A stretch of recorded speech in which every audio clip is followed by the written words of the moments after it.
নমস্কার, সাধারণ রান্নায় সবাইকে স্বাগত। আজকে আমি তোমাদের সাথে শেয়ার করব চিলি ফিশ। চিলি ফিশটা কী করে করছি তোমরা প্রথম থেকে শেষ অবধি পুরো ভিডিওটা দেখবে।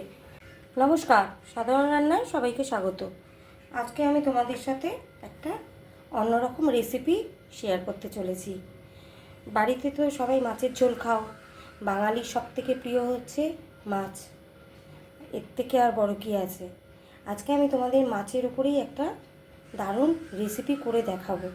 প্রথম থেকে শেষ অবধি তোমরা পুরো ভিডিওটা দেখবে। আমি এখানে কাতলা মাছের পেটি নিয়েছি, তোমরা চাইলে অন্য কোনো মাছও নিতে পারো। রুই মাছ বলো, ভেটকি মাছ বলো, আরও অনেক রকমের মাছ আছে, নিতে পারো। পুরো সব দিয়ে দেবো। গোলমরিচের গুঁড়ো, অল্প একটু লঙ্কার গুঁড়ো, স্বাদ মতন নুন, 1 চামচ পেঁয়াজ বাটা, 1/2 চামচ আদা রসুনের পেস্ট, একটু চিলি ফ্লেক্স দিয়ে আমি ভালো করে এটা মেখে ম্যারিনেট করতে রেখে দেবো। আমার মাখানোটা হয়ে গেছে, একটু রেস্টে রেখে দেবো। আমি রান্না নিয়ে ফিরে আসছি। এবার আমি এতে কর্নফ্লাওয়ার একটা ডিম ফেটিয়ে দিয়ে দেবো। দিয়ে এটাকে ভালো করে মেখে নেব। আমি মাছের রেসিপিটা করার জন্য আমি এরকম করে পেঁয়াজ কেটে নিয়েছি আর একটু ক্যাপসিকাম কেটে নিয়েছি।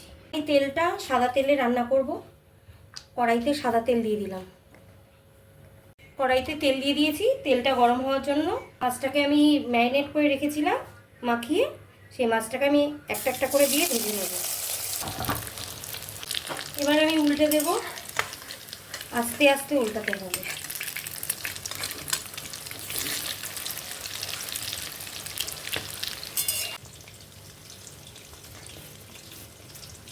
এবার আমি এতে তেলটা কমিয়ে নিয়েছি। এবার এতে এক এক করে সব দিয়ে দেবো।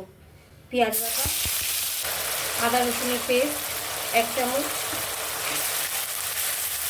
বেশি আমি হলুদ দেবো না, অল্প একটু আমি হলুদ দিলাম, লঙ্কার গুঁড়ো,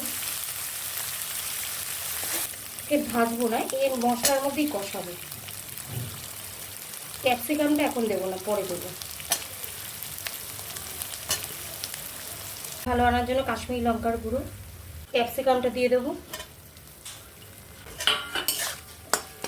এবার আমি এতে একটু সয়া সস দেব, টমেটো সস দেব।